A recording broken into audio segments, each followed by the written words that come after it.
the key, the core of it is that Baba said Jesus went to India, and I'm going to start with reading that quote. Okay, this is what Bal said. Has anybody not heard of Bal? Kalchuri? He wrote, I think he did a lot of writing, correspondence, in addition to talking about, he gave 7 billion talks, I think. Anyway, he wrote to a guy named Earl Turner. Did anybody know him? Me.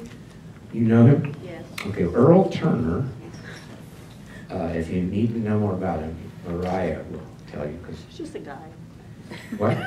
He's just a guy. He's just a guy. Okay, that's an interesting description.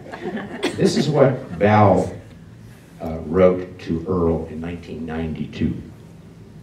You're just a guy. No. Mayor Baba said that Jesus came to India along with Thaddeus and Bartholomew. I have no idea, and I haven't done that much research on these two apostles who Baba said came with him, and found that one of them, and I'm also not Christian by origin in this lifetime. How many people here are Christian by origin? I guess. Bobby, sorry. And so just one or two of us? I don't know what origin means. I didn't see. Christian, yes. Jewish last lifetime. Oh, okay. Well, now we get really complicated. Okay, we've got mostly Christians here, so this should be interesting. What I say about I used to be Jewish. People don't really like that, so I say, I used to be Jewish, then I became vegetarian. And so that throws them off from bugging me about the Jewish thing. All right. So Baba said that Jesus came to India. That's in the core of this talk, really, isn't it? Baba said it, then I agree. I don't know much about Thaddeus and Bartholomew, but Baba also said that these two apostles stayed with Jesus the entire time after the crucifixion, which was, a guess is that he lived to between 70 and 80, all those years, and survived him and buried him. Okay, he went to some of these places, and I have them on a map that I'm going to show you. Dwarka, which is one of the holiest Hindu centers in India. Benares, with the Ganges River. Baba said all the avatars went there. How Muhammad got there, I don't know. But anyway. Another one is a little bit hard to pronounce. This is a really, really interesting one. Rameshwaram, which is a really holy word in Hindu, and is one of the, Dwarka and Rameshwaram are two of the 4 holiest cities for Hindus in India, and Jesus spent time at both of these, and also another one that I'm going to talk about later. He also went to Rangoon, Burma. That one really threw me off. I'm going to show you in a minute where that is. It should also be on that paper going around. For Jesus to even get there, even to get to India in the first place, is amazing. And then ultimately he went to Kashmir, which is where Srinagar is, but a small town near Srinagar called Harvan or Harwan. And that's that was an interpretation of what Val said. Now, Ivy Deuce, I had to really look for this one because I wanted to make sure that Baba at least implied that Jesus also went to India in the missing years. Again, I'm not Christian. Let me just stop there for a second. I've got an album coming out called I'm Not Christian. And it's mostly going to be, I'm not a good singer, so I'm going to have to hire Kathy to do the vocals, or Mariah, or Bobby. 3 different versions. 3 different styles of I'm Not Christian. She's already doing it. It's perfect. I hear it. Okay, look for that coming up. Now, Ivy Deuce, does everybody know who Ivy Deuce was? Why is her first name Ivy? That's just a joke, okay. In 1952, Ivy was talking to Baba, and she said, this one I had to research and really look for because I could find some evidence that Baba also said that he went there before the crucifixion during the so-called missing years from 13 to 29, and this is what Ivy actually asked Baba. Baba, are we ever going to know more about Jesus' life? We have no knowledge of what happened to him between the time he was 12 and when he was 30. Baba smiled and slyly stated, yes. And I stopped there and it's like, that's enough evidence. It is in the book. In other words, the book hasn't come out yet. So he did say, that meant it wasn't good enough for me, yes. Okay, now here's the best one. This is from Baba. And listen to the first line about familiarity of Eastern peoples already knowing about Jesus being in India. So it is not news to them. Okay, it is a legend. Baba was a little clever there, he says a legend, but among Hindus, that's a big population, close to, what, 900 million people? Tibetans and Muslims, that Jesus lived and died in India. So that's his very first line. In the course of talking with the Mandalay, I like it when in Lower Mayor they give the exact time. So 9:45 p.m. on August 23rd, 1929, Baba confirmed this statement. He said, there is a secret. So it's like a secret. Now it's not a secret when the album comes out. Again, I'm going to have to interview who's going to sing it. There's one secret about Jesus that the Christians do not know, but the Christians right here do know. That's got me confused. When Jesus was crucified, he did not die.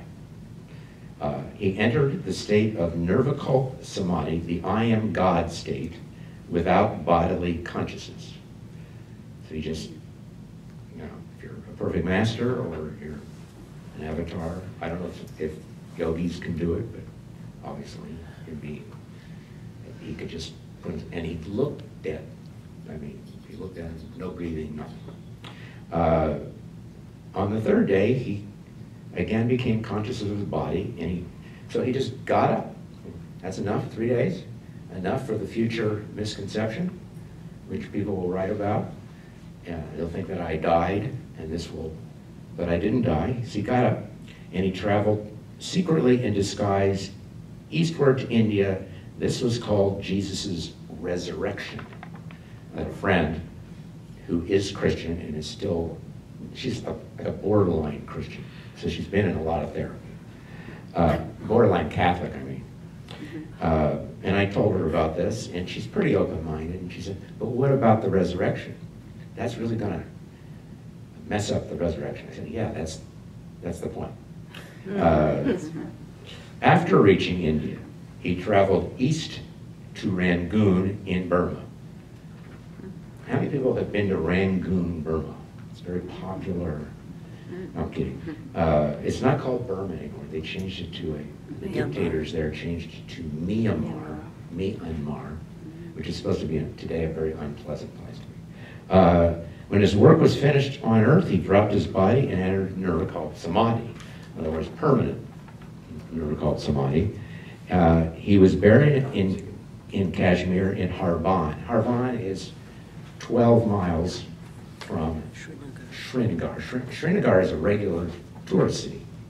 Baba has called it the Venice of the East because he even stayed on houseboats on a lake called Dal Lake. There was a lot of dal in that lake. That's why you could just float in it, because of the dal. That's a joke again. So he goes to, he was buried in Harvan, and his grave can still be seen there. This is the next part, extremely important. Saints in India have verified these facts.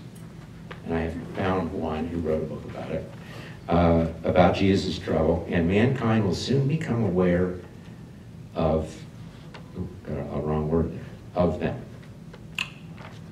And I have another, did anybody here know the Catholic priest, ex-Catholic priest named Ed Flanagan? Yes. He, Nasherwan on Zor sent me something from him. He had written quite a bit about this subject, and he said, I'll find it in a minute here, but before I go to that, I say Baba himself, always with Mandali, and one time with 10 Westerners, went to Harbon 4 times, and it's pretty far from Mayor Bob. It's way up in the north. I'll show. I'll come back to this.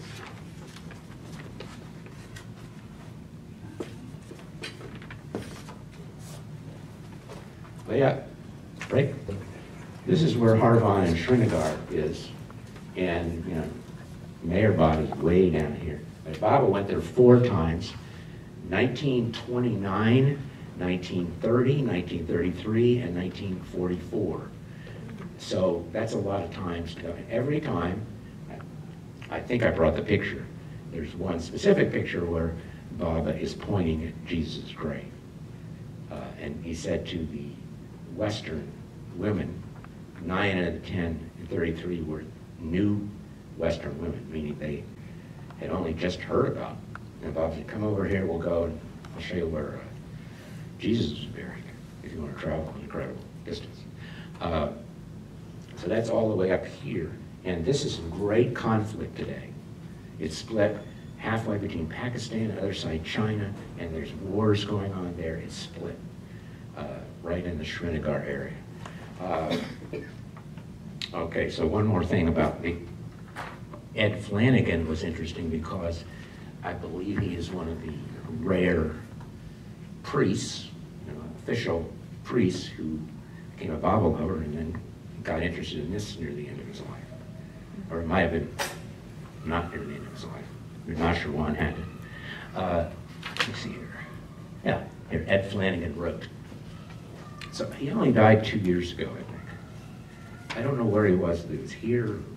California. He was in California. This was just sent to me by Nasher, because this was supposed to be an article in the Globe. So Ed wrote that this news would, now if you're shocked, tell me, and we'll get you some medication. I have medication for Christian shock. That's what this is going to be. This news would undoubtedly shock many Christians. I don't think it would shock anybody here, but if you're shocked and you need treatment, let me know. Who believe for 2,000 years that Jesus died on the cross. And in fact, that event is the essential symbol of Christianity. Tom and I were talking about it being covered up, essentially. It was hidden. They knew about it originally, but unsurprisingly, they covered it up. Not only did he go to India after the crucifixion, but he also went there for 15 years during the lost years. And then he said, Christianity will soon be forced to deal with these facts. And then he uses a word I've never heard of before. I had to look up. The Salvific, S-A-L-V-I-V-I-F-I-C, some meaning peak event of Christianity was not Jesus dying on the cross, but his suffering and shedding of his blood. It's the suffering more than the cross. And that he did it willfully and deliberately with divine purpose, and neither the Jews or the Romans were to blame. To me, I want to go, duh, I mean, it's divine will. I just thought recently, it took me a long time to think about it, I suddenly thought, boy, the Romans were really blessed. They were around the Avatar. And, they've been given a bad name. But some of us may have been those Romans. In fact, I'll let you know afterwards, if you were one. They were only instruments of his will. I don't think it's a coincidence that it became Roman Catholicism was the first Christian religion. So the joke's on Romans. Okay. Okay, he's just basically saying the same thing about the crucifixion. Now this is interesting. He makes a prediction. Since Ed was alive till very recently, he knew about the incredible intensity on the planet right now, the crisis that Bob had talked about, and that inevitably a crisis would happen, but then there would be the new humanity. This last one is interesting because he makes a kind of a prediction. He said, it is thought that by the mid-21st century, so we're not going in the mid-21st century, but that's this century, sick of the madness that preceded it, people will have put away terrorism and weapons of mass destruction.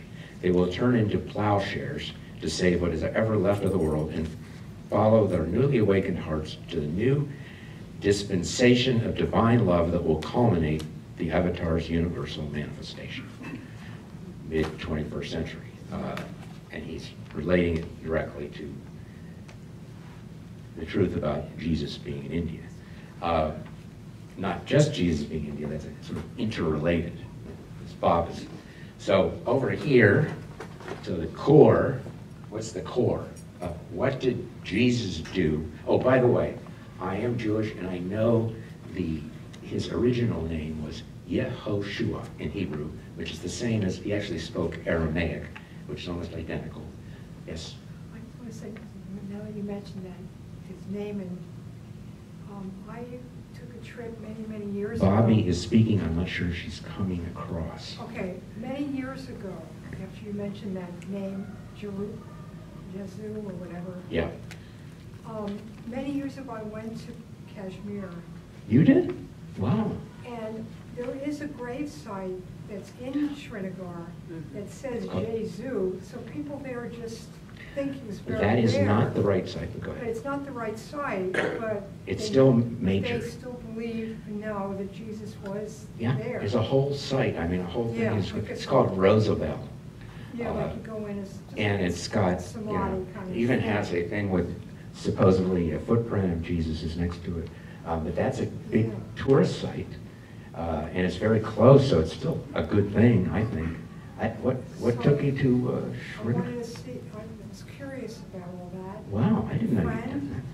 that. And then I went a taxi ride to try to find Harvan, but it was just an excavation site, and I didn't get any. I just couldn't find any place, you know. Where, It isn't, from what I've gathered, Harvan doesn't really have much of a physical place. It is highly excavated because there are ruins from Jesus' time there, Yeah, there's- coincidentally. And that don't. that it are- was a hill, but I don't know. You know, apparently Bob has said he's pointed to the hill. It's, well, if you look at, you Google it, you'll see exactly where it is. Google, Jesus did not talk about Google as an important part of his advent. Because Google was right at the heart of his advent. Now these other avatars, the immediate preceding avatar before Jesus was Buddha. And Jesus stayed in Buddhist places for years on end. And the Buddhists loved Jesus. They thought he was actually another incarnation of the Buddha. So he was well liked. That was only, Bob had talked every 700 to 1400 years. Well, this is only 560 years. So he's, Bob was being loose. There's only 560 years between Jesus and Buddha, so it's relatively close. Then you start to have a problem about these dates. They're totally impossible to figure out. But Abraham had a master's degree in MA. No, Abraham, because he was Jewish and educated, was 2000 BC. I'm throwing him in there because Bob has said he was a minor avatar. Then, of course, Baba gave different dates, all of them 5,000 to 7,000 years ago. Even more. But it's very confusing.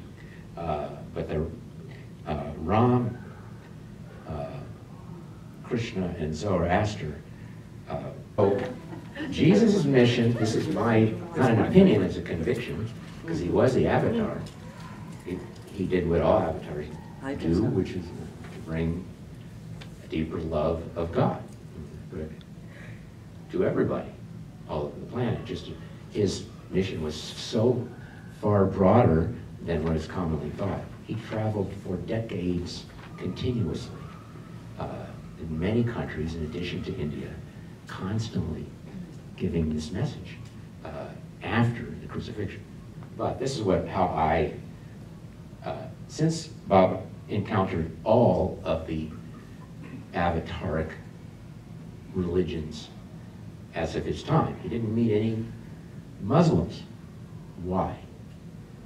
That's another joke. Because they came after him. That's right. That's right. He didn't have to deal with the Muslims. He was lucky. That's a joke. Okay, Jesus' mission was, in my opinion, because of the nature of the talk I'm giving, him going to India and meeting, there were also many, many, many other religions that I read about, but I thought it'd be futile to put them up there. Many of them I'd never heard of, and we would spend time trying to figure out who in the heck they were. There were many, many other religions, probably hundreds, if not thousands, that he also, but these being the main, also revitalized. I like to use the word revitalized. You know, Bob had that quote about the Quaker oats, which Jesus talked about that too. He said Quaker oats in Hebrew. I mean in Aramaic. Were they Quakers already? Yeah, the Quaker oats were from the Quakers. Jesus' mission was to revitalize the older religions. And that means a lot of religions. And he was intensively encountering all these religions, sometimes for, especially Buddhism and Hinduism. He spent many years at all these different centers of, that's why he went to Rangoon. Rangoon, the country today is 90% Buddhist. Now, it's a dictatorship, so it's probably not much fun. It is 90% Buddhist today. Buddhists who killed people. I just wanted to mention, we talked briefly before about it, but It'd be like Phil Donahue. It's now clearly been revealed with the discovery of the Essene scrolls in Qumran and in Nag Hammadi in Egypt and Qumran in Israel, that the uncle of Jesus was Joseph of Arimathea. Yes. And his business was international trade, shipping trade. And so, you see, Jesus had access to travel. Yes.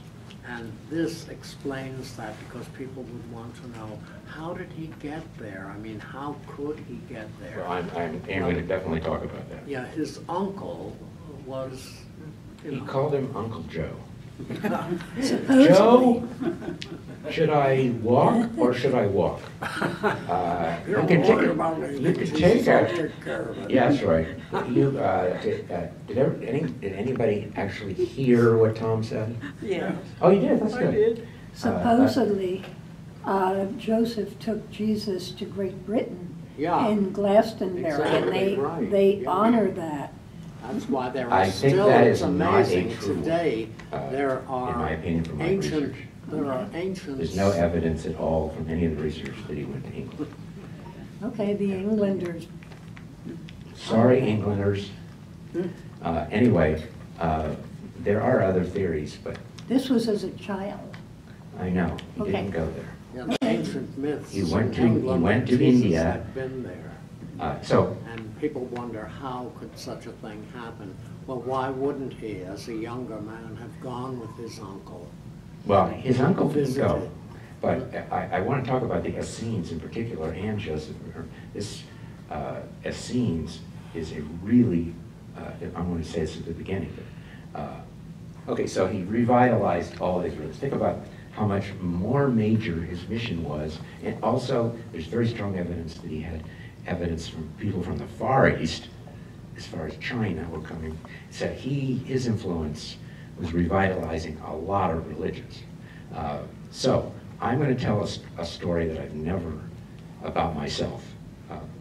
this is in the early 2000s, 15 years ago maybe. And I think this was, I know this was a vision and not a dream. Part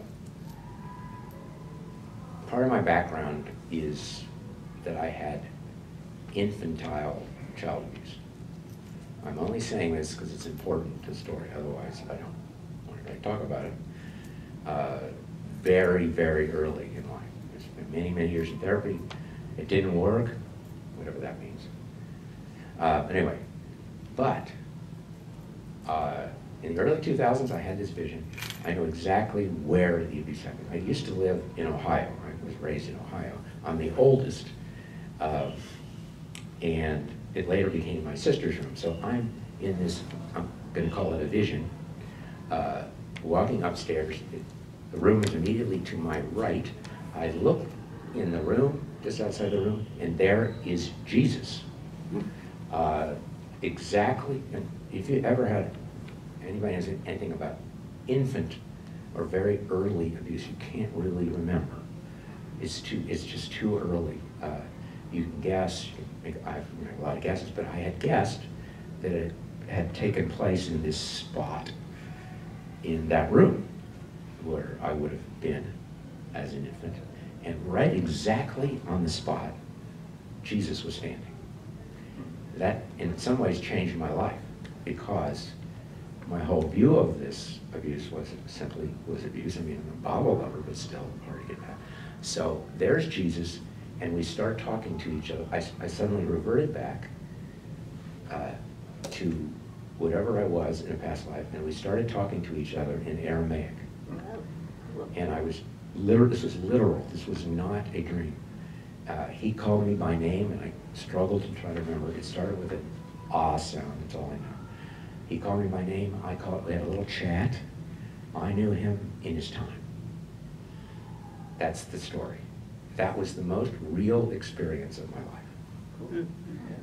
I later found out, I was looking on this, I was looking back at my volumes of journals, and I found out that in October, I love dates. I tend to use them too much. But anyway, October of 1985, I think it was, 87. I had a dream. Oh, this one was a dream. I completely forgot about it until about 2 weeks ago. Exactly the same thing that you just heard as a vision. So this is one of the motivating forces behind me having this interest, a personal interest in Jesus. But the India part is just completely fascinating to me. So I just want to let you know that had a personal side to it. I knew Jesus. Somebody could sing that. Okay, that's probably been sung thousands of times by other people. Okay, so now back to the map.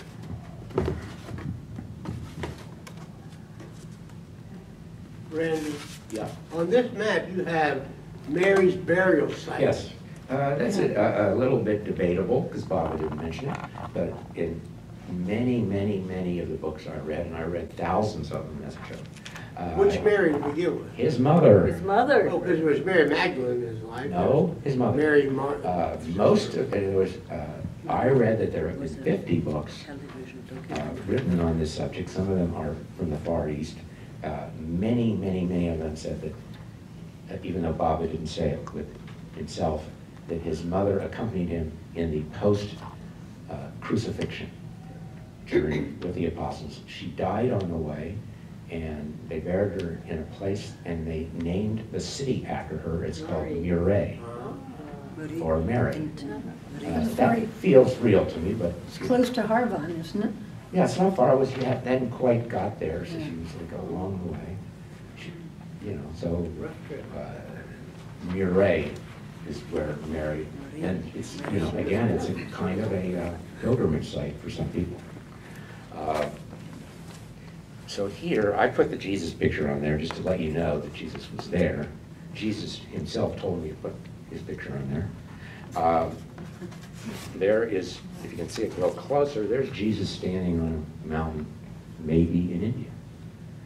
The people who took this picture are not alive right now. This was the destination, and this is the journey, the second journey. There's two journeys. And then I want to talk about the Essenes for a minute, what a profound influence they were on Jesus. Jesus was Jewish.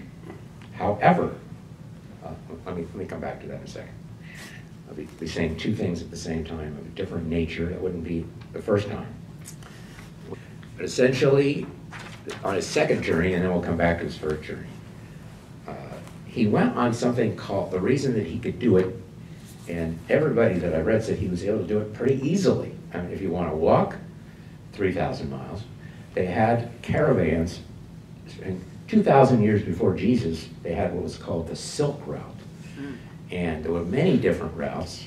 He went on one of them as a specific route, and you could just go on it. There would be hundreds of people there all the time. And I mean, we know that he had another big part of his mission was to encounter all these people of different religions. So he went on the Silk Route, and there's, again, only two ways that he could have got there. He did not fly, he didn't have a car. Horses were too weak to travel long distances, but what animal could? Camel.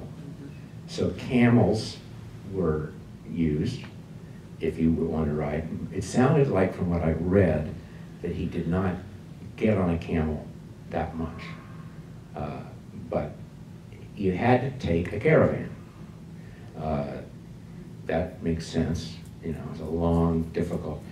I also figured out that to go all this way, which is more than 3,000 or 4,000 miles, I had the exact thing, I Googled it, but there's Palestine. I don't know why they didn't just call it Israel, because the Jews still call it Israel, even after the Romans took it over, but called Palestine. Went all the way, and I erased Iran. I'd like to erase Iran today too, but I don't know how to do it. That's a joke. The Persian Empire was huge, and he went all the way across the Persian Empire, meaning he encountered a lot of Persians. And I have, you know, places that he was at also. When he was in Persia, again, a huge empire, much bigger than it is today. That was one of the long parts of the long journey, and then went across today's Afghanistan, and then up into northern India, and then all the way down here to that place that I said, Rameshwaram, which is on an island called Tamban Island, which is just off the southern point of India, and there's a bridge to it to Sri Lanka or Ceylon. And Jesus went all the way down there. He looked just like that. See, he had his arms out for a long time. That reminds me of that Jesus quote, "Come all into me," or something like that. What is the quote? Come all unto me. Unto. Jesus spoke English? Okay. I thought he spoke Aramaic. Okay, unto as opposed to into. Yeah. Okay. So he went all unimaginable. Nobody but the Avatar could have. He was known by one of the religions, the Muslim religion. They called him the Great Traveler. If you think Baba traveled, I would say Jesus was greater because he was walking. The amount of time that it would have taken, I guessed, based on how fast would a caravan go. That sounds like a joke, you know. I don't know how fast. How fast, Johnny? Not very fast. I don't think it would go. They got camels, and you got people walking. What if there were stragglers, like we talked about before? What if there was an 87-year-old person, let's say, and he was only going 1 mile an hour? I was going to think, let's say if they averaged 3 miles an hour, which was probably didn't go that fast. It might have taken a year, or it might have taken 9 months. I mean, somewhere in that range. So that's not a short period of time to get from Palestine to, that's just getting to Srinagar. Then going the entire length of India, if you even think today about taking a, what are those little car taxis called? Rickshaw. Rickshaw, good luck. I don't think you might survive in a rickshaw going all the way from northern India to southern India. That might take you as long as Jesus took. Plus, the bumps that you would be, forget that, skip that. But he went all the way down, then all the way up to Burma. He easily could have taken a ship to Burma, which was not called Burma then. It was a kingdom, which I looked up. I decided not to remember the name. But ships were taken. In fact, Jesus, Baba said that Jesus was in Rome. And I think, pretty sure that he would have taken a ship to get to Rome. Okay, so he gets there, and now I want to backtrack to the Essenes, which will give a foundation for Jesus' whole life. Oh, I want to say something about Jesus. The word Jesus is another song. So of the three singers, any male singers here or accompaniment? Al. Al. Al's a singer? I didn't know that. I thought that always meant G is us, like God is us, right? Yeah, well, actually, there is no J. No. Yay. G. No, Yay. no, there's no J. I lived in Israel 3 times, by the way. I didn't live there. I lived there in the early 70s. There is no J sound. No, nothing. It doesn't exist. It existed in Greek, but it did not exist in the language that Jesus spoke. There was a Yeah. yah sound. Yahweh. Y. So his name had to start with Yah. So the name that highly probable, and now some religions are using it, his name that he probably went by was Yeshua, which is also, if you put a J on it, it would simply be Joshua.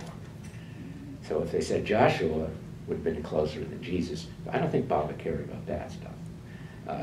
My guess, because he never talked about it. He didn't want us to get obsessed on these nuances. But the fact is that Yehoshua is the whole word in Hebrew for Jesus. And that means God is my salvation. How many Christians, okay, of the Christians here, how many of you knew that Jesus' name meant God is my salvation? No. If you had teachers that would want to make you a more profound believer, they would have studied the true origin of his name. God is my salvation. And that's pretty much what he was. Anyway, so back to the Essenes. Jews. There were Jews way back. Some of them were, from the Bronx. Others were from the Catskills. Some of them had Romania. no sense of humor. Many of them, like George Burns, had great sense of humor. And then Jack Benny, all these guys who lived recently but were also reincarnated from Jesus' time. I just made that up.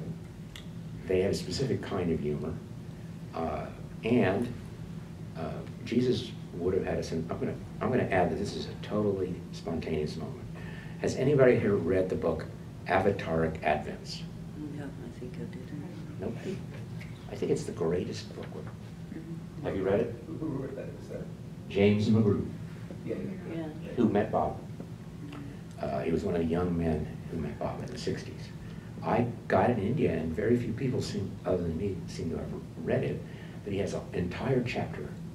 It's all the avatars and what they had in common with Baba, but he has a whole chapter. I should have brought it last minute. Forgot to bring the book. But that's certainly a good one, because here's a guy who met Baba and has a whole chapter on Jesus.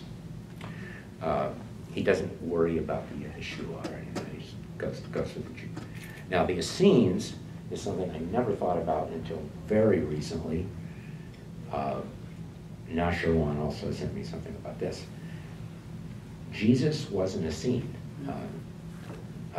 meaning in everybody hear of the Dead Sea Scrolls. almost nobody knew about the Essenes until they were discovered in the Dead Sea Scrolls, which were discovered in the late 40s. And they had been, in Israel, most of it is dry, so these documents lasted for 2,000 years. And they talked about the Essenes. I'd heard about the Essenes many times, but they were the third type of Jewish. I didn't know that, and not only that, they were the Sufis of Judaism. And I'll tell you why. I'm going to read something about the Essenes, and that will give some light to Jesus' mission, even while he was still in Palestine. It's spelled Essenes in English. God only knows what, we like to change everything, and they've done it in India. I was used to Bombay, and now it's back to Mumbai and all that kind of stuff. Was a Jewish sect. I didn't know that. I just didn't know it. But they were, from what I've read, and I think this is authentic, they were the Sufis of Judaism. I have never said this out loud before. Why I'm sitting down like this is because I couldn't figure out how to get to the Essenes. The Essenes were known for kneeling on one knee. It had to be your right knee. So I'm an Essene right now. Okay. I'm going to read a few things about, I can't read all of it. This is what's truly amazing. You had to be invited into the Essene sect. And Joseph, not Joseph of Arimathea, Jesus' father, was also called Joseph. Jesus got confused sometimes because his uncle and his father had the same name. That's a joke. Okay, I have no idea what Jesus would have thought of having two Josephs. But, this is what, this by the way was, I'm going to have to give you the source later because I forgot to write it on the front, which means I don't know right now, but very reliable source. I found it on the internet. No kidding. Just the first statement of the Essene. So Jesus was an Essene. He was invited in. His father. They were very strict. They did not live in Jerusalem, where the other Jews were essentially what we would call today Orthodox Jews, which I think were called Pharisees. And the second type were what we'd call Reformed Jews. What's that other name? Sadducees. Sadducees, okay. Those were what everybody knows about the Jews of that time. Very little about these. See, the Essenes wouldn't even live in Jerusalem. They didn't want to be contaminated, so to speak. They lived off in their own commune, that kind of thing. This is what's amazing, because what religion is not Sufi-like would say something like this. They were not limited to a single religion. That's definitely not true of the Judaism I know, and I grew up with it. And of anything I've ever read anywhere, or any other religion for that matter. If I'm a Muslim, I'm a Muslim. If I'm a Hindu, I'm a Hindu. And I can go on to the other major religions. But they were not, and they went back to Moses' time. So Moses was, he was really the beginning of Judaism as a religion. Before then it was more amorphous, but that was 1300 BC. So they'd been around for a long time, but only survived 100 years after Jesus' time. They were not limited to a single religion, but studied all of them. That's incredible to me. Imagine, this is what we all want, They studied all of them in order to extract, this person said great scientific principles. I'm not sure what they meant by that. They considered each religion to be a different stage of a single revelation. Again, it sounds like Baba, but they were an actual group of Jewish people who were, again, I say were more like Sufis. That's the only analogy I could think of. And this is, all this is unbelievable to me. And so this is this is what Jesus grew up with. And Joseph Arimathea, of Arimathea, was also an Essene. That's what you said, right? Okay. You didn't mention John the Baptist. Not yet. Okay. He will be named. Baba said that he was a perfect master, and he was the one who initiated initiated Jesus. When he baptized him, he essentially gave him God. So he was also Jesus' cousin. He was his cousin? Yeah. So he had a John, a Joe, and a Joe. And three Marys. And three Marys. Yeah. He had been Elijah, Baba said. He had been Elijah. Yes. Who? In the Old The Old Testament. John the Testament. Baptist. John the Oh, Baptist. well, that works. I mean, because John the Baptist was, according to Baba, a perfect master. Yeah, So that's saying Elijah good must things have about been Elijah then. very, very high. If you've ever on been to a six- Passover Seder, where are the Jews? They've all left, as usual. Passover Seder, Bobby would know about that. One of the major things you do in a Passover Seder is you open a door for Elijah. You just open and say, well, maybe he'll come back. I never knew that he had that elevated status, though, until now. Yeah, Baba mentioned I've opened the door for Elijah before and never saw a thing, but still, I knew it had to be important, but I never knew the origin. Elijah, where are you? And you also take a cup of wine for him. It's called Elijah's cup. And you keep hoping, come on in. Where are you? Why are you invisible? Okay, so a little bit more about the Essenes. They had accorded great importance to the teachings of the ancient Chaldeans, who I don't really know who the ancient Chaldeans were, but they go back. I don't want to distract ourselves right now, but Zoroaster. I mean, who would believe in a regular Jewish person? Zoroaster would be, you'd be insane. You'd be committed. Of Hermes, Hermes, who is that Greek?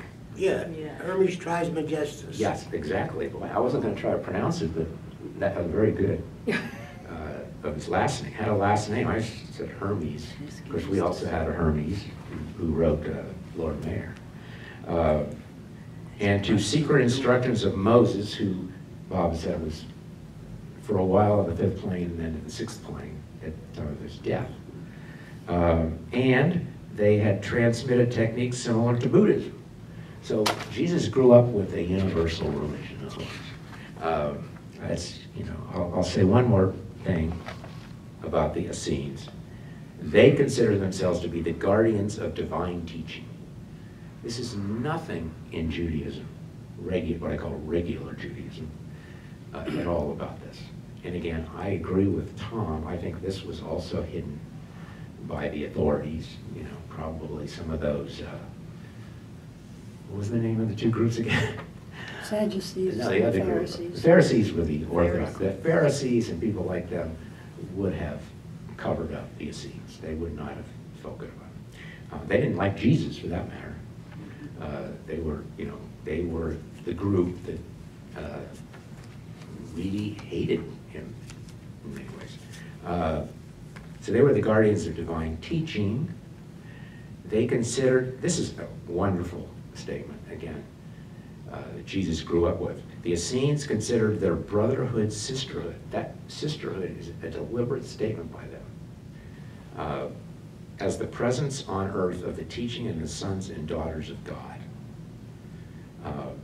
And they believed their goal was a whole process of awakening of the soul. I mean, that's a straight from Baba statement. So the Essenes, they helped him. Joseph of Arimathea was also an important man in the Jerusalem community. He was well known. He knew the Roman, I forgot the name of is it Pilate? He knew him personally. Conscious Pilate. Pontius, he used to call him, hey, Pontius. I think call him Punchy. What? Punchy. Punchy, he called him Punchy. Ponty, scheme. And, he was not really that nice of a guy, so he punched Joseph, because he was punchy. So he had influence with Pontius Pilate, and it was one of the reasons why when Jesus was on the cross, he wasn't up there very long. This is a whole part of the story of why he didn't die on the cross. It was at one of the orders from Pontius Pilate to not put him up very long. Don't break his legs, because that's how people die. His legs were not broken, and he's only up there for 5 or 6 hours compared to 12 hours. So all of these things, and he did not have any fatal wounds. All of these things were in all the books, every single book I've ever read, non-Bob books, exactly the same thing. And the other thing about the Essenes is they were known as healers. So they helped Jesus heal. They used oils, for example, that helped Jesus recover. He's still weak, even though he was in nerve called samadhi from his wounds. And he walked, this guy who traveled everywhere on foot walked with a limp. But I guess if you're God, they were the healers of their time. Okay, so back to Harvan. So as I said, Jesus in his first visit, when he's only 13, one of the books you can debate, you can say, well, it's not from Baba and all this kind of stuff. It's very enjoyable to read, is the book that we were talking about by Levi Dowling. The Aquarian Gospel. The Aquarian Gospel, and he wrote this in the 1890s, and he writes with actual names that the actual person that came from India and said he finds out about Jesus, that he was an important man in an area near today's Puri, P-U-R-I, which is on, how did that get down there? Puri is right there, which had a place called the Jagannath Temple, which was another ancient temple. And Jesus supposedly studied there for 6 years of the 19. And in Dowling's book, he gives the name of the man who invited him to come. But the joke was that what I got out of reading about that period when Jesus was learning from the Buddhists, these great Buddhist masters, they would find out that Jesus knew more than they did. And he was only 13, 14. That's what happened every time. And he knew the entire, whatever the Bible was of that time. Or there was a certain sacred book.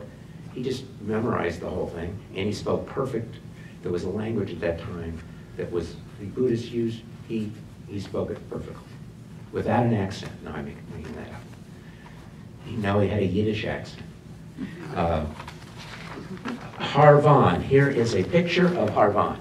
As Bobby said, who's in the room with us, said, this is not going to give you a picture of it's a very small, it's supposed to be a village, and it's described as this is a recent, I mean, it just looks like a field, but that's Harvan. And incredibly, it was one of the sites on the Silk Route. You're talking about thousands and thousands of miles. This tiny little village was, because of various reasons, not Srinagar, Harvan itself. And it's still famous as having some of the best tiles. And there was also a very famous, in that part of the world, king that lived there and met Jesus. So a lot of things about Harvan that were just regular, secular, not secular, but other knowledge is there. The village is, they have a lot of ancient ornamented tile pavements of the Buddhist era, right today. Did everybody, this is a really small picture, did everybody see that? Yeah. It's not much to see. Baba, as I said, went there 4 times. It's 21 kilometers from Srinagar to the east.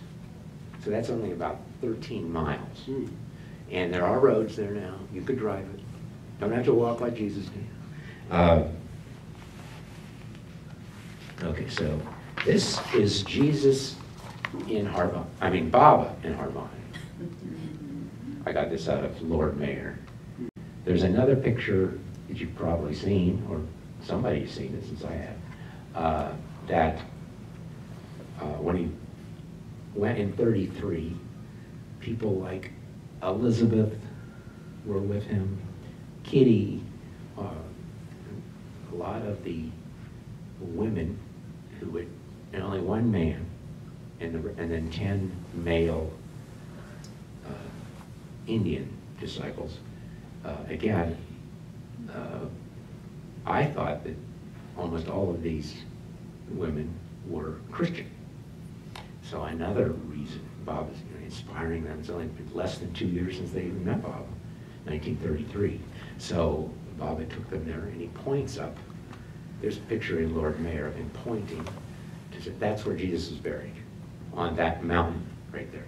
Everything in the area, in that area, has lots of mountains, but there's also a lot of lakes in Srinagar. Baba actually stayed in Srinagar most of the time on a lake called, as I said, Dal Lake. It wasn't dull either, D-U-L-L, and it wasn't dull as in dull, but it was dull, still there. So I wanted to read a little bit about Baba with his group in Harvan. Here's Dal Lake. This is going to be it's going to be hard to see it. But Baba stayed in a houseboat. He stayed in other places on houseboats, but most people, not most people, a lot of people stay on it. Evidently, it's a very beautiful, I don't know what Bobby could tell us about that. Is it as beautiful as it sounds? I mean, It's absolutely like paradise. yeah, it's renowned for, Baba calls it the Venice of the East or something like that. Yeah, it's just- And they stay on houseboats. So this is a really bad picture of it, but that's Dal Lake. I mean, it's not a great picture. But if you look on one of the tourist sites, you can see it in color and everything, because it's a fairly major tourist site. All right, so Baba went for the first time in 29. Every time he would point up, every time he went all 4 times, he'd point up, so that's what he said, but the grave has been brushed over by brush, by trees falling down. He may have had his own reasons for that. Maybe he didn't want people flocking there. So people are flocking instead to this other place called Roosevelt, which is an actual tomb of Jesus, which is actually erroneous because it's only 12 miles away, so it's really not too bad of a guess. So you could go to Roosevelt too. Get this, today is tremendous, horrible conflict in the area of Harvan and Srinagar, because on one side of it is Pakistan, the other side of China, who took over Tibet. So it's pretty evident that Jesus was in Tibet also. That's where he got the scroll, according to Notovich, who in 1887 was the first person from the West to find out about Jesus being in India. He found a 2,000-year-old scroll in a Tibetan monastery, which later, today is China. But there's a lot of tension there, and Baba said in one of his visits, referring to the partition of the country into 2 parts and Kashmir, he said,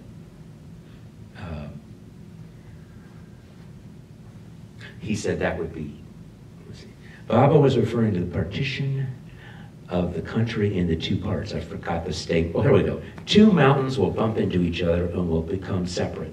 In between there will be 1 mountain, which will be the root cause of the continued clash thereafter. So he was referring to the Chinese on one side, and if you read about it, there's tremendous conflict and tension in that area.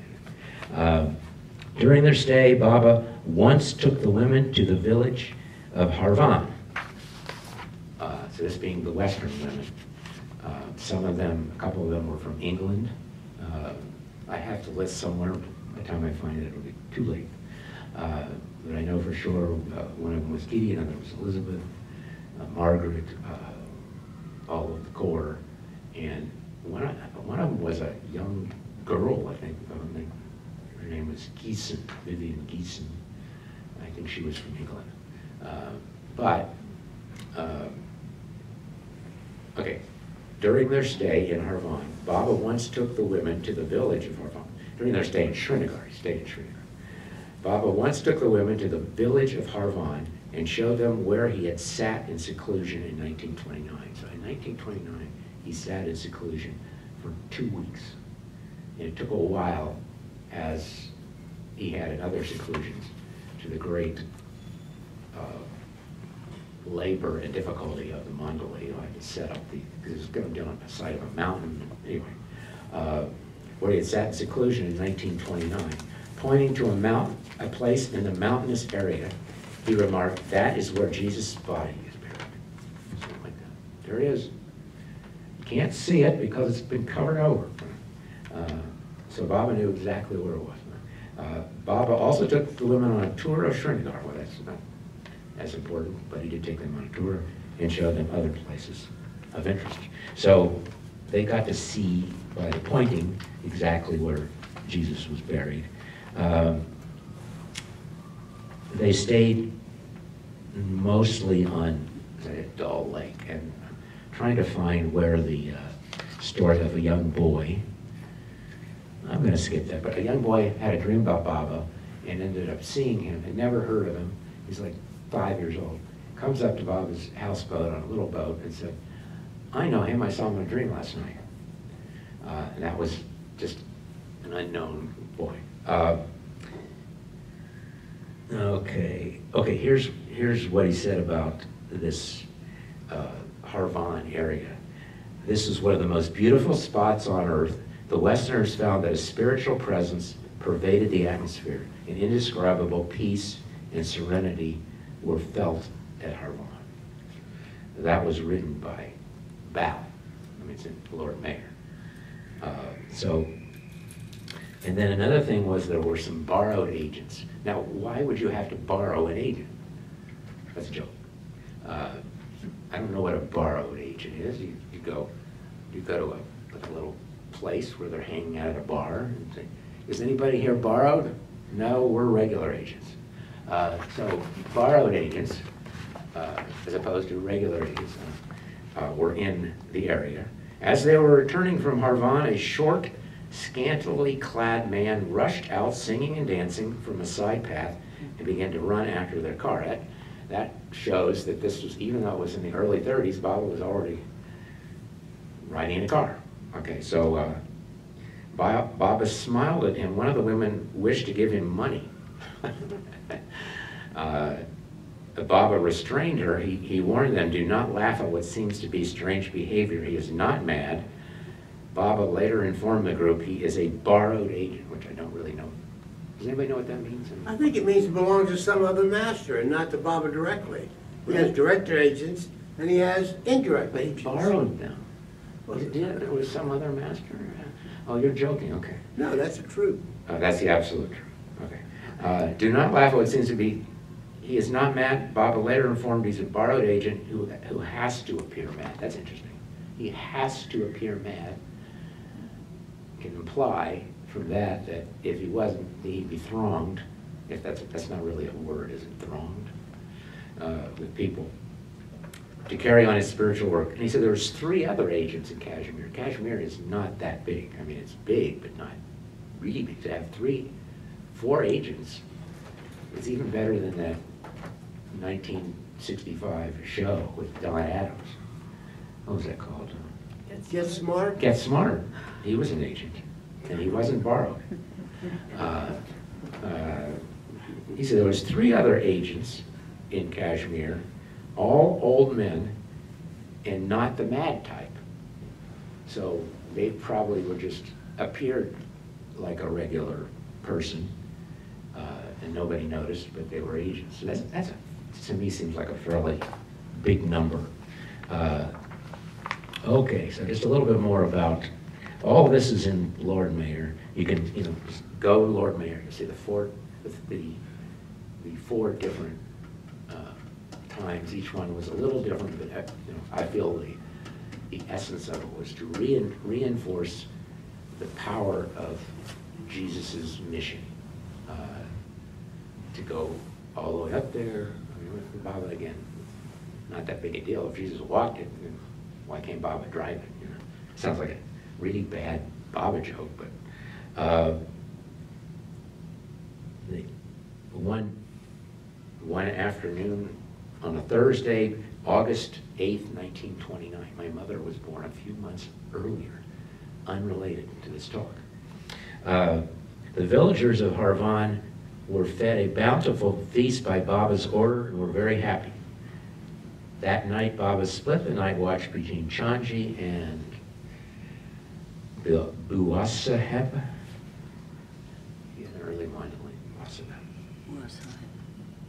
Okay, so a little bit more about Baba being, he liked what Padre did. Oh, by the way, one of the Mandalay died there, Chanji, in the last visit in 1944. And Chanji evidently said, I would love to die in Srinagar. I mean, this is not a joke. And many, many years earlier, probably on his 29th or something, and so he died in Srinagar. Baba was highly pleased with Padre's service during their stay in Harvan. It's hard to, he didn't say why, because all the Mandalay were doing it, but he praised Padre.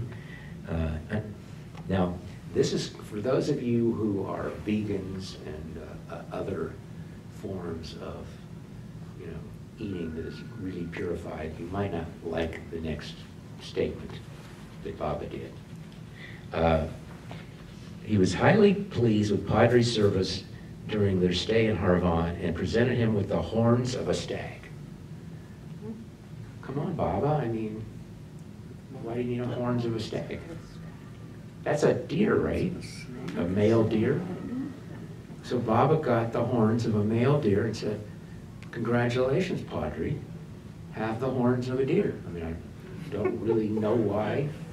And maybe that's all they had as, special gifts in Srinagar. And he went to the gift shop, and it was called the Stag Shop, which, today that wouldn't sound too good, but had a different meaning back then, the Stag Shop. He got some horns. He bought the horns and gave them to Padre. I didn't even realize that till just now. That's an important part of Baba's life, giving the horns of a stag. I think the stag was not alive. Okay. Mera, Mani, Meru, and Rano. How do you say it? Rano. In the 1944 visits, this is much later. They were separated by 15 years. They went and on the Srinagar trip, which definitely seemed to have something to do with World War II. I mean, still 1944, it was over in another year. He took those 4 women. Ranu was American, so an American woman got to go with, well, there were more earlier, in 33 also.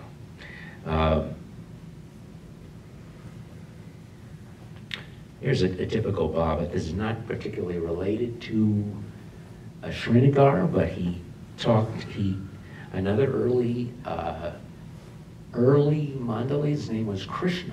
I don't ever recall hearing that name. It's a young There man, was a Krishna very who was young. Baba's night watchman, and that's Okay, the one well, that that's what Baba this is. pressed Yeah. his arm and the muscle broke in two because Was he it saw a muscle. Shrooms and fruit? That's the Krishna they're talking Okay, well, about. this is the same guy. Krishna Nair is his last name. That's right. He said, why did you fail to carry out my order? How many times did Baba say that in his life to Mandalay? I have the exact number. 27,000 times. I'm rounding it off. Okay. I have no idea, but he seems to say every other word. Why didn't you carry out my order? Why? And that even Srinagar. I told you not to ride the bicycle. He was riding a bike in Srinagar in 1944. He said, why did you do it? And then Krishna pleaded, and so Baba said, why did he just throw the bike away, et cetera, et cetera. That was not really critical to this talk. Got one more thing, because I don't want to go on that far. Oh, here, the dream, going back to my own personal experience, this is amazing to me that I would have been this is just a Baba gift. I did not get to India myself. I never, in this lifetime, never went to Harvan like Bobby. I never traveled in India much. Basically, I just don't really like it that much, but I've been to India, and I went for the first time in November of 1987. And this was in October of 87, which is interesting, this Jesus thing, which I just found a few weeks ago. It's saying essentially the same thing that I told you about the vision. It said this really was a dream, and this is what I intended to read to you earlier. It's very similar. I call it outside Amy's room, but Amy is my sister. She stayed in that room later. She's younger than I am. Jesus was about to heal somebody, so there's a little bit more to it. So here's Jesus, he's healing somebody. That's pretty good. If you don't have a doctor, you don't have insurance, get Jesus. Now, I'm not Christian, that would be a really bad joke. And I was like really excited, I don't know why, in the dream. I'm getting to watch Jesus heal somebody. I don't even.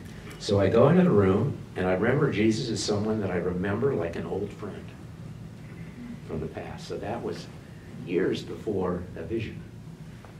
And I just found this, while I was working on this. So I wanted to say something about what Jesus did in all those years in India. Both the Hindus and the Zoroastrians wanted to kill him. This is not a joke, anything.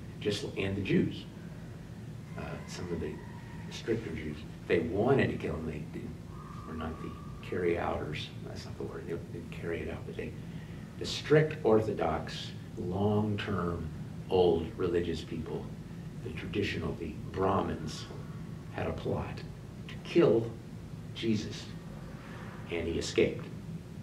The Zoroastrians, obviously, very long. They were conservative. These are the ones he met. He heard what they said, and they said, the more conservative ones said, let's kill him. Again, he escaped. So the three different times, the ancient religions wanted to kill him. I mean, it just... Was this in India or in Jerusalem when they wanted to kill him? India. India, okay. It's one was in Jerusalem, the traditional story. Right. The second two were in India because they were. The Buddhists didn't have any problem with it. And he just harangued, that's not really a word, about the caste system.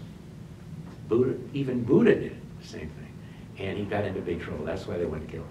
Because the Brahmins didn't like it. But he had thousands of followers among the lower class. In fact, he stayed in the homes of the lower caste. They just embraced Jesus totally, and the Brahmins hated him. Again, the higher traditional hierarchy did not like him in those religions.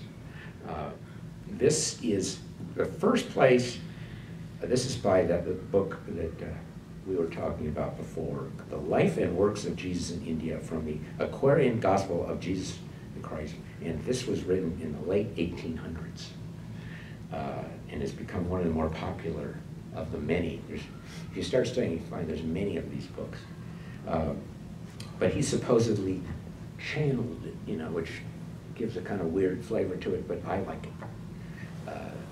I go on my instinct. Bob would call it intuition. There we go. A man named Ravana, a royal prince in Orissa, India. This is supposedly the first place. Orissa is where Puri is. This is on the first visit. He came to Jerusalem, met Jesus, said, this young kid is just incredible. I'm going to take him to India. His name was Ravana. in Orissa, India. It's an area which has puri in it. He went to a feast where he heard about the boy Jesus. He asked who he was and received this answer. Now, you're not going to get these kind of direct quotes from somebody who didn't channel it, because obviously nobody knows, but he gives direct quotes. That makes it more interesting. We call this child the day star from on high, for he has come to bring to men a light, the light of life, to lighten up the way of men and to redeem his people Israel. So he goes to Nazareth. This is Ravana, who came, for unknown reasons, all the way from India to Israel. He goes to Nazareth, meets Jesus, and went to his parents' home, and he asked them, this is one of the versions, there's several versions of why Jesus left. The main thing is that he left, but this is one version. So he takes him to Orissa at age 13, which is on the eastern coast of India, on the Bay of Bengal. I don't know why they call it the Bay of Bengal, but anyway, the Bay of Bengal. Why Bengal? I don't know, but anyway. And so they go there, and they reach the palace of the prince. This is why this is more fun to read. I mean, he's a prince, he takes him to a palace, 2,000 years ago. It's more interesting. He was welcomed, and this is definite. There's a place that's still there today called the Jagannath Temple, which is Buddhist. It must have been, I'm sorry, it was the other, Hindu, by Brahmin priests, where he learned the Vedic and Monic laws.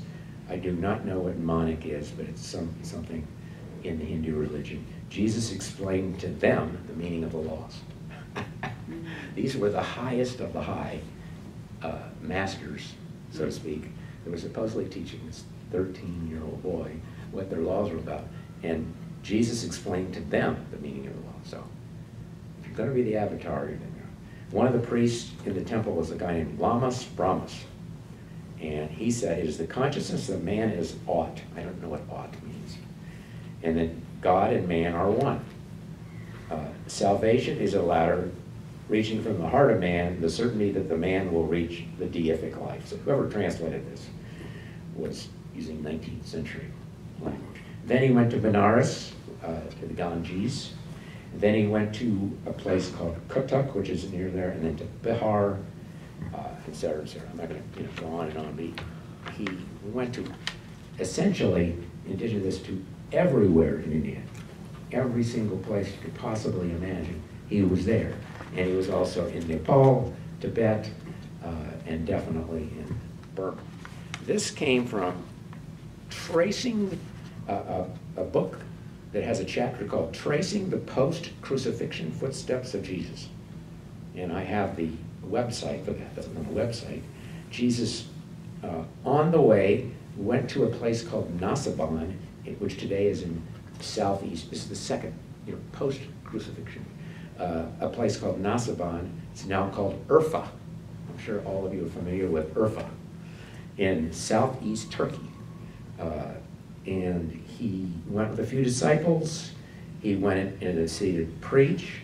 This is one of the first stops on the way to India. And the governor of the city arrested the disciples. That makes me feel this must be real. And then summoned Jesus, and Jesus miraculously healed some of the people that arrested him. And so they said, okay, you can go now. And then, we're just skipping over. He also went to a place called Taxila, where they kept the taxes. Okay. And I have information about that, but I'm going to skip over that. But that was down. See, Lahore, he probably went through what's called Lahore today, but had a different name then. And Taxila was right here, and he supposedly stopped at Taxila, and I don't know if he healed anybody, but he did some discourses there. And he was called by the Persians as He had different names. Yeah. He was well known in his time in India, but given different names. One was Esau, way up in Tibet and Srinagar. Another was Yus Asaf. And this was either the Muslim looking back, or it was the Persian. He was definitely called Yus Asaf. Several other names too. Another one was just Yusu. I'm going to conclude with something that I read about the Silk Route. I think this is incredibly significant because if I was walking to India, which is a joke, I mean, even the idea of me walking to India from Jerusalem would be insane. I mean, I don't think I could do it. I mean, anyway. So, but he was walking most of the time. Two Easterners in 2002 gave a program on the Silk Road, they call it the Silk Roads, which went all the way to China, to Europe, today's Europe, and different routes, so it was huge. And I guess silk was, the best thing you could get because they called it the Silk Route. But everything you can imagine that we wouldn't have today. There was no Walmart, by the way. The Roman Empire inherited, the Jesus route was inherited by the Roman Empire. It was there before the Roman Empire, that particular part. Okay, so they gave a program, an actual program. I don't know if they were videotaped or not, which was called the Silk Road. The Silk Road, what I found interesting is this is the route that Jesus was on more than once for months at a time, encountering hundreds of people randomly. And from, I counted, in this article, I counted 15 languages that he could have encountered, and he probably spoke all of them at the same time. That would be hard. So just the speaking of languages is interesting. But they call it the Silk Road, Crossroads and Encounters of Faith. And that made it interesting to me, because they're saying, oh, there was a spiritual significance to the Silk Road. So I'm going to conclude with this, a couple comments on it. You have to tell us how old he was when he died. And Well, that's of a debate. Uh-huh. We're going to debate till 6:30. My guess, at least 70, more probably 80, because there was the Buddhists, I'm digressing from this for a minute. The Buddhists had, every 500 years, they would have a council. What are we going to do about Buddhism? I don't know who got invited to do this, the great higher people of Buddhism. And in Jesus's, in 80 AD, right next to Harvan, was a big Buddhist council, the first one in several hundred years. And a lot of the books say that Jesus was there, and that transformed Buddhism, just his presence of being at that council. And it says at the end of the article, a historical view of the Silk Route reveals a world in which religions were living traditions. That seems very different than today. They're not living traditions, they're dead traditions or something. Central Asia, which is where Jesus was on a Silk Route, was one of the most pluralistic religious regions in the world, meaning there were dozens of religions in addition to the major ones, and has again become a center of attention. And so perhaps the most important lesson learned on the Silk Road, he's not even talking about, they're not even talking about Jesus, they're talking about the Silk Route itself. The ideal of religious pluralism and tolerance may yet enable it to become a bridge between cultures once more. So Jesus was there, I'm sure he had an influence on that kind of unity on that Silk Route. I don't know if the route itself was made of silk, I doubt it. Did anybody have any comments or questions? Thank you. I had read that what you're speaking of, the eclecticism of different religions, was the case during the time of the Library of Alexandria, and that all the books didn't get burned, some got buried, and will soon find the light of day, which will show that all these different religions had a love for each other and a sense Yeah. of unity. Well, this Silk Route, you're moving really slow. I don't know if that has anything to do, I mean, this is a kind of a silly side note. I really hate being tailgated. It would be hard to tailgate in Jesus' time because you'd have to walk up to the back of someone. It's a joke. But the walk is slow. I mean, probably 3 miles an hour. I mean, with this big group of people and eclectic, you're just going to encounter them, and we don't know nothing like that. That you can in modern times. Okay, there's a lot more if you look into it, but I think we've given the essence of what you could look into.